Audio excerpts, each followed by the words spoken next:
Hello, good morning, children. Beta, once again, I welcome you all in English class. Beta, we had completed chapter number 1, water, ठीक है. And today I am giving you textual questions of this chapter, ठीक है. आज मैं आपको water के जो text book के क्वेश्चंस है वो भेज रही हूँ, वो आप कर लेना. एडिशनल्स मैं आपको बाद में करवा दूँगी, ठीक है. और अब हम चैप्टर नया स्टार्ट करेंगे, that is chapter number 2, lesson number 2, a room 10x8. ठीक है, बहुत ही अच्छा चैप्टर है, बहुत ही इंटरेस्टिंग चैप्टर है और एक स्टोरी टाइप में चैप्टर है. एक स्टोरी है, बट एक ऐसी स्टोरी है जो हमें एक जिसमें से मॉरल निकलता है, संदेश निकलता है, जो हमें मैसेज करती है. ठीक है, ऐसी स्टोरी है. अब देखो, इसका टाइटल है अ रूम 10x8. इसका मतलब है 10x10 का कमरा. ठीक है, तो इसमें बहुत ही सुंदर तरीके से बताया गया है जनरेशन गैप के बारे में. बेटा, जनरेशन गैप का मतलब समझते हो? जनरेशन गैप का मतलब होता है पीढ़ी में अंतर, पीढ़ी की सोच में अंतर. जैसे कि मैं आपको सिंपल वर्ड्स में बताऊं कि जैसे मान लो कि जो दादा दादी की जो सोच है उससे मम्मी पापा की सोच अलग होती है, जो मम्मी पापा की सोच है उससे हमारी सोच अलग है. ठीक है, अब हमारी सोच से हमारे बच्चों की सोच जो है वो अलग होगी, तो इसको बोलते हैं जनरेशन गैप, जो कि एक जनरेशन से दूसरी जनरेशन चलती रहती है और ये हमेशा समाज में ये चीज़ चलती आ रही है. ठीक है, और आज जैसा हम कर रहे हैं भाई, हम हमारे पेरेंट्स के साथ में करेंगे, हमारे दादा दादी के साथ में, हमारे नाना नानी के साथ में, हमारे माता पिता के साथ में जो हम करेंगे, तो समय दोहराता है बेटा. एक समय ऐसा आएगा जब हम भी बूढ़े हो जाएंगे, तो वो चीज़ हमारे साथ में भी होगी, ये नेचुरल चीज़ है. ठीक है, तो इसी के बारे में इस चैप्टर में बताया गया है कि हमें कभी भी बड़े बूढ़ों को जो है नेगलेक्ट नहीं करना चाहिए, उनके साथ में हमें कभी भी बुरा बिहेव नहीं करना चाहिए. ठीक है, बड़े बूढ़ों को हमेशा सम्मान से रखना चाहिए, उनकी रिस्पेक्ट करनी चाहिए, क्योंकि हो सकता है कि आज जैसा हम उनके साथ में बिहेव करें वैसा कल हमारे साथ में भी हो, जब हमारी ओल्ड एज आ जाएगी, जब हम बूढ़े हो जाएंगे. ठीक है, तो यही संदेश जो है, यही मैसेज ये चैप्टर हमें देता है. इसकी थोड़ी सी मैं आपको समरी बताऊंगी ताकि आपको फिर आगे जब मैं पढ़ूं तो आपको कोई दिक्कत ना हो. ठीक है, आ रूम 10x8. ठीक है, 10x8 का जो कमरा है उसमें जो सेंट्रल करेक्टर है, जो मुख्य जो करेक्टर है वो है मिसेस मलिक का. ठीक है, मिसेस मलिक का है. मिसेस मलिक जो है वो जो है दिल्ली के अंदर अपना मकान बनवाती हैं. ठीक है, दिल्ली के अंदर अपना मकान बनाती हैं, तो उसके लिए पहले एक नक्शा तैयार करा जाता है. ठीक है, तो नक्शे का बार बार मतलब कि वो उनको किसी की राय लेने की ज़रूरत नहीं है, वो अपने हस्बैंड की भी राय नहीं लेती हैं. ठीक है, और नक्शा तैयार करवाती हैं. उसके अंदर बार बार एक कमरे की तरफ इशारा करके वो बोलती है, स्टोर रूम की तरफ इशारा. जब आपको पता है कि जब भी मकान बनाते हैं तो उससे पहले उसका नक्शा बनाया जाता है. ठीक है, तो आर्किटेक्ट जो है नक्शा बना के लाता है, तो वो बार बार इशारा करती है कि स्टोर रूम की तरफ इशारा करके बोलती है कि ये कमरा 10x8 का हो सकता है. ठीक है, अब जो है आर्किटेक्ट भी काफ़ी परेशान हो जाता है कि ये 10x8 का क्यों करवा रहे हैं. ठीक है, और तो वो मिस्टर मलिक जो उसके हस्बैंड होते हैं, ठीक है, जिनकी गवर्नमेंट जॉब होती है, दिल्ली में उनका ट्रांसफ़र हो जाता है. ठीक है, दिल्ली में उन्होंने पहले कोई प्लॉट ले रखा था और अब वो यहाँ पर मकान बनाना चाहते थे. ठीक है, एक मकान इसलिए बनाना चाहते थे क्योंकि हर साल जो है मिस्टर मलिक की एक शहर से दूसरे शहर पोस्टिंग हो जाती थी, तो इससे मिसेस मलिक काफ़ी परेशान हो चुकी थी. ठीक है, कि बच्चों की पढ़ाई ख़राब होती है. ठीक है, तो और उन्होंने ये भी सोच लिया था कि अगर मिस्टर मलिक की कहीं पोस्टिंग होती है तो वो अकेले ही जाएं, वो तो यहाँ खुद ही अकेले ही रह जाएंगी अपने बच्चों के साथ और अपनी सास को रख लेंगी. ठीक है, इस तरीके से. तो मिस्टर मलिक भी बोलते हैं कि हाँ, इस स्टोर रूम को 10x8 का कर देते हैं. ठीक है, तो बोले कि इसलिए कर देते हैं कि स्टोर रूम बड़ा होगा तो सामान वगैरह रखने में आसानी हो जाएगी. ठीक है, तो इस तरीके से सजेस्ट करते हैं. मकान बनना शुरू हो जाता है. मकान बनाने में जो है मिसेस मलिक बहुत ही मेहनत करती हैं, मतलब कि हर एक चीज़ में हेल्प करती हैं. सुबह सबसे पहले जाती है कारीगर बेलदारों से पहले, शाम को सबसे लेट आती हैं. ठीक है, इस तरीके से काफ़ी हेल्प करती है मकान, और वहाँ पर अड़ोसी पड़ोसियों से भी काफ़ी अच्छा जो है व्यवहार बना लेती हैं. ठीक है, इस तरीके से. लेकिन फिर उसके बाद में क्या होता है कि उनके मकान को गवर्नमेंट कब्जा कर लेती है. ठीक है, गवर्नमेंट का अधिकार हो जाता है मकान के ऊपर. अब जो है, अब उनका सपना एक तरीके से टूट जाता है. उनका बहुत मन था मकान में रहने का, लेकिन वो टूट जाता है. ठीक है, तो वो क्या करते हैं, गवर्नमेंट अपने अंडर ले लेती है और मिसेस मलिक जो है मिस्टर मलिक के साथ में चली जाती है. लेकिन एक बात से वो सेटिस्फाइड थी, क्योंकि गवर्नमेंट उनको महीने के महीने किराया दे रही थी उस मकान का. ठीक है, इस तरीके से फिर एक शहर से दूसरे शहर पोस्टिंग होती जाती है मिस्टर मलिक की, लेकिन वो मकान नहीं छुड़ा पाते हैं काफ़ी कोशिशों के बाद में. ठीक है, अब मिस्टर मलिक की जो बेटी होती है उसकी शादी हो जाती है, ठीक है, बेटे की भी शादी हो जाती है, वापस वो दिल्ली आकर रहने लग जाते हैं। मिस्टर मलिक जो है उनकी डेथ हो जाती है लेकिन मकान नहीं छूट पाता है, ठीक है। अब मिसेस मलिक अपने बेटे और बहू के साथ में रहने लग जाती हैं। अब यहाँ दिल्ली वापस जब वो आते हैं तो कुछ दिनों बाद में उनका मकान छूट जाता है, ठीक है, वो फ्री करवा लेते हैं गवर्नमेंट से। लेकिन अब जितनी एक्साइटेड वो थी मकान को लेकर पहले, उनकी बहू भी बिल्कुल वैसी ही होती है, वो भी मकान को लेकर बहुत एक्साइटेड होती है, ठीक है, नए पर्दे, नए फर्नीचर वगैरह सब कुछ ऑर्डर करती हैं, ठीक है, इस तरीके से। और फिर जब वो मकान में शिफ्ट होते हैं ना, तो उन्होंने जो स्टोर रूम बड़ा बनवाया था ना मिसेस मलिक ने, वो स्टोर रूम वो मिसेस मलिक को देती हैं। और मिसेस मलिक ने भी ये स्टोर रूम किसके लिए बनवाया था? अपनी सास के लिए। उन्होंने कहा कि अभी तो हम इसमें मदर उनकी सास रह जाएगी और बाद में इसको स्टोर रूम में बदली कर देंगे। तो उनकी बहू ने भी बिल्कुल वैसा ही सोचा, उनकी सोच भी बिल्कुल वही थी, ठीक है। तो वो भी यही बोलती है कि इसमें जो है मदर रह जाएंगी। तो इस तरीके से मतलब जैसा उन्होंने सोचा अपनी सास के लिए, वैसा उनकी बहू ने सोचा, ठीक है। तो एक तरीके से जैसा आज हम करेंगे ना, वैसा हमारे साथ में भी वैसा होगा जब हम बूढ़े हो जाएंगे। तो बहुत ही इंटरेस्टिंग तरीके से इस स्टोरी को जो है बनाया गया है, बहुत अच्छी स्टोरी है, ठीक है। तो मैं ये आपको स्टोरी जो है ये रीड करूँगी। थोड़ी सी मैंने आपको समरी बताई है, डिटेल में नहीं बताया है, ठीक है। डिटेल में आप जो मैं आपको पढ़ाऊँगी ना तब बताऊँगी, ठीक है। बहुत ही इंटरेस्टिंग सा चैप्टर है। देखो ये रहा, about the lesson. This lesson is based on the theme of generation gap which is emerging as a serious threat to our social fabric. ये जो चैप्टर है ये जनरेशन गैप, पीढ़ी के पर अंतर पर बना हुआ है, जो कि आज हमारे समाज में एक डर के रूप में उभर रहा है। The story highlights how complacency, possessiveness, lack of proper understanding and mutual love and care can widely widen this gap. इस स्टोरी में बिल्कुल अच्छे से बताया गया है कि एक तरीके से जब आपस में प्यार नहीं होता, समझ नहीं होती, एक बहुत ज़्यादा पॉजिटिव होता है, आपस खुद के लिए बहुत ज़्यादा स्वामित्व जैसे बोलते हैं, ठीक है, खुद के बारे में जो सोच होती है, तो किस तरीके से इस गैप को बढ़ा देते हैं। The writer voices his grave concern over the growing tendency of ill treating one's own parents and grandparents by the modern fashionable society. यहाँ पर लेखक ने एक बहुत ही गंभीर परवाह जताई है कि किस तरीके से आजकल लोग जो हैं उनका बुरा व्यवहार बढ़ता जा रहा है अपने माता पिता के लिए, अपने नाना नानी दादा दादी के लिए। आज की मॉडर्न जो फैशनेबल सोसाइटी है किस तरीके से बिहेव कर रही है। It is a throat provoking story written in a satirical way. ये बहुत ही एक विचार करने वाली स्टोरी है जो कि बड़े ही सटारिकल तरीके से, बहुत ही जो है व्यंग तरीके से लिखी गई है, ठीक है। इसके वर्ड मीनिंग बता देती हूँ। ड्राफ्ट का मतलब होता है योजना, नक्शा बनाते हैं ना एक कागज़ के ऊपर, योजना। रजिस्टर, टू एक्सप्रेस और show feeling about something, make an impression on persons mind, मतलब अपनी भावनाएं जताना, किसी के ऊपर अपना दिमाग पर अपना प्रभाव बताना। एंगेज, व्यस्त या किसी को नौकरी पर रखना। एडजस्टेंट मतलब पास में, बगल।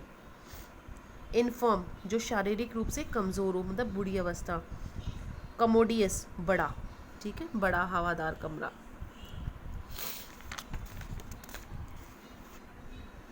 टू क्वाइटन डाउन मतलब कि शांत करना। कल्टीवेट, बहुत अच्छे तरीके से बिहेव करना। रिक्वेशंट मतलब कि मांग।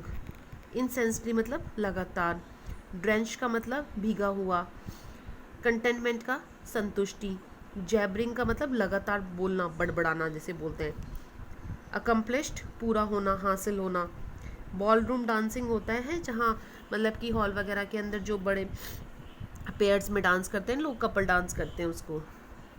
हॉल, एक जगह से दूसरी जगह पर सामान, जो भारी भरकम सामान को खिसकाना। Feeling a wrench in heart, बहुत ज़्यादा दुख महसूस करना। एपटाइट, भूख। ड्राउसी, नींद। इको, गूंजना। और मैं आपको जो है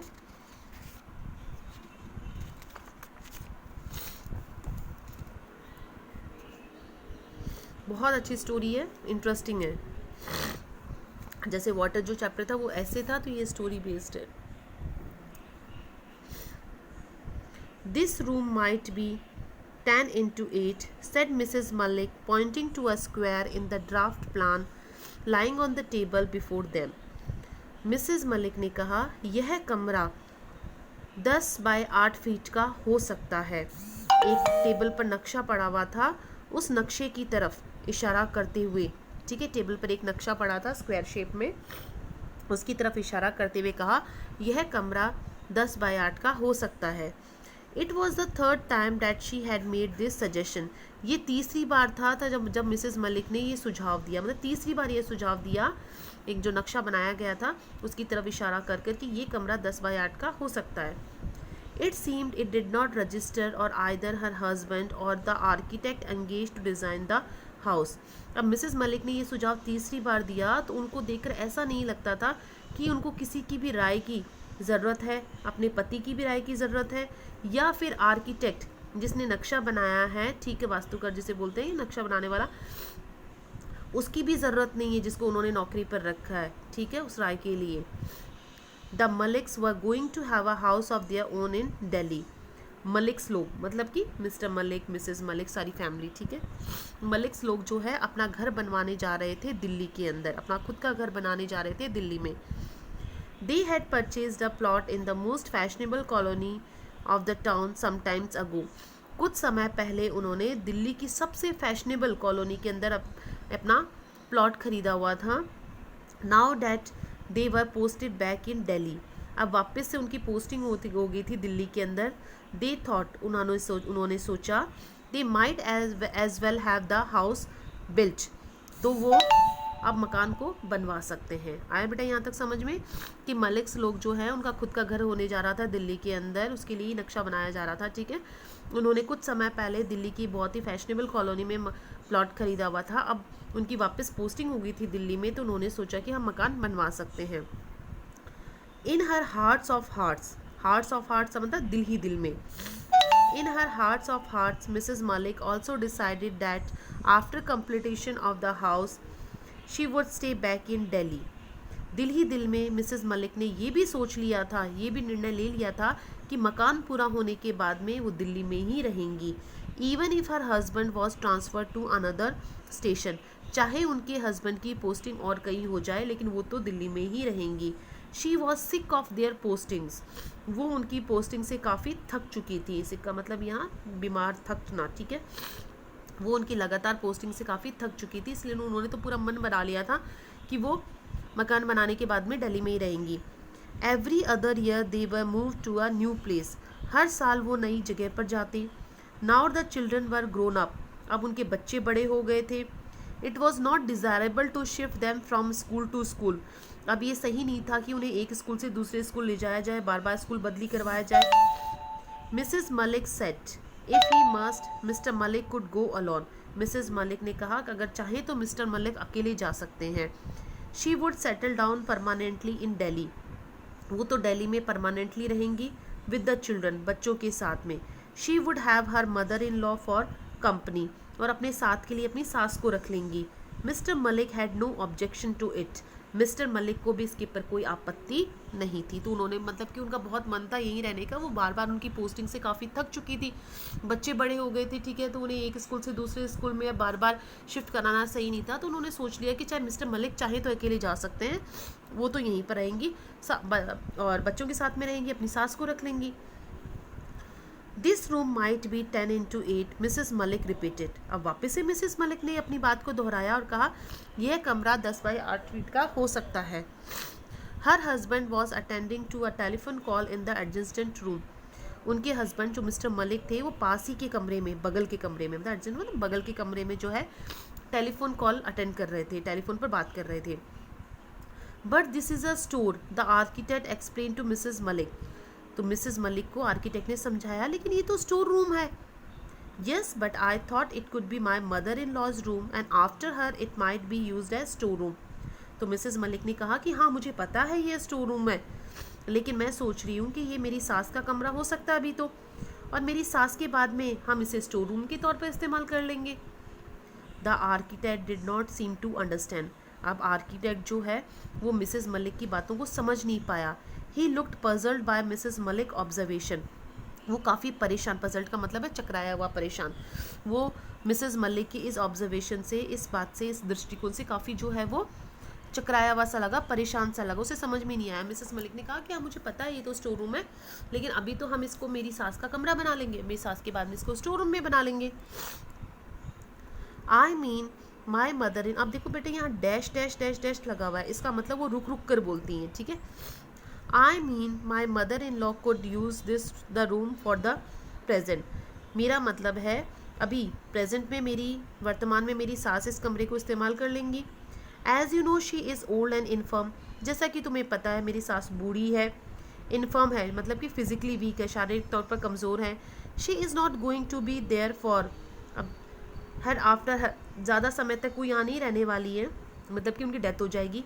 and after her it could be converted into a store room, और उनके बाद में हम इसे स्टोर रूम में बदल सकते हैं। मिसेस मलिक एक्सप्लेन हॉटिंगली, हॉटिंगली मतलब रुक रुक कर, मिसेस मलिक जो है रुक रुक कर आर्किटेक्ट को समझाती है कि मेरा कहने का मतलब ये है अभी तो मेरी सास इसमें रह जाएगी, वो बूढ़ी है, कमज़ोर हैं, ज़्यादा दिनों तक ज़िंदा नहीं रहने वाली हैं, और उनके बाद में हम इसे हमारे स्टोर रूम में बदल देंगे।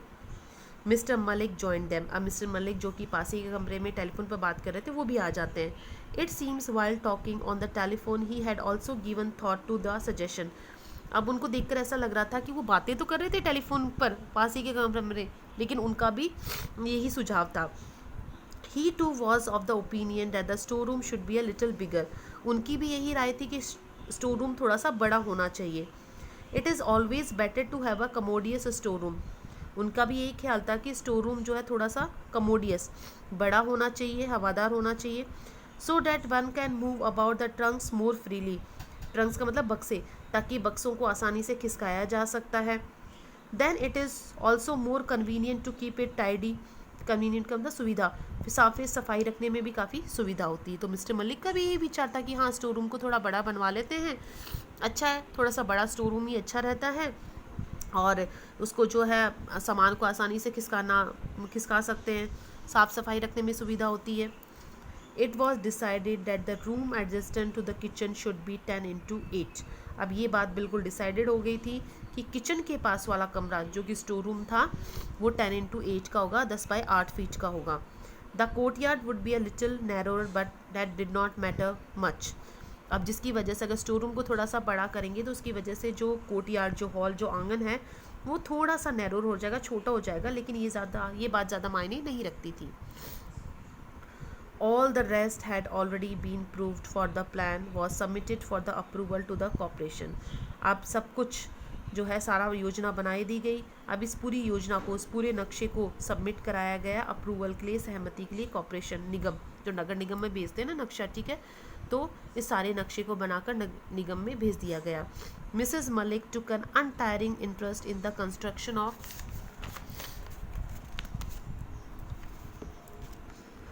द हाउस, मिसेस मलिक ने बहुत ही अनटायरिंग मतलब बहुत ज़्यादा रुचि ली मकान को बनवाने में। She would be seen standing at the site with the her umbrella through out the day, वो पूरे दिन भर छाता लेकर जो है और जहाँ साइट के ऊपर जहाँ मकान बन रहा था वहाँ प्लॉट पर खड़ी रहती। शी सुपरवाइज्ड एवरी डिटेल, हर एक चीज़ को जो है सुपरवाइज करती। At times she would give a hand to the masons and others, समय समय पर वो मिस्त्रियों वगैरह को मदद भी करती, ठीक है। She was the first to arrive at the construction site, सबसे पहले जो है कंस्ट्रक्शन, जहाँ कंस्ट्रक्शन चल रहा था, मकान बन रहा था, वहाँ सबसे पहले आती।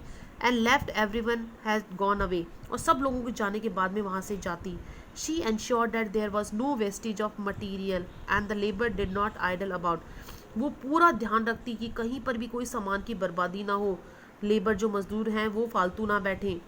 Before long the house was completed, Mrs Malik instead that she would have a new furniture made for the house, मकान बनने से पहले ही, जब मकान पूरा भी नहीं हुआ था उससे पहले ही मिसेज मलिक ने इस बात पर भी इंसिस्ट करा, जोर दिया कि इस मकान के लिए वो नया फर्नीचर खरीदेंगी। She would not let the old furniture enter the new house, not a piece of it, उन्होंने इस बात के लिए भी कहा कि पुराने फर्नीचर को इस घर में नहीं लेकर आएंगी, उसका एक टुकड़ा भी नहीं लेकर आएंगी। आगे बेटा यहाँ तक समझ में, तो आप इसको रीड करना, कोई भी दिक्कत होती है तो मेरे से पूछना, ठीक है, कल हम इसको कंटिन्यू करेंगे, ठीक है।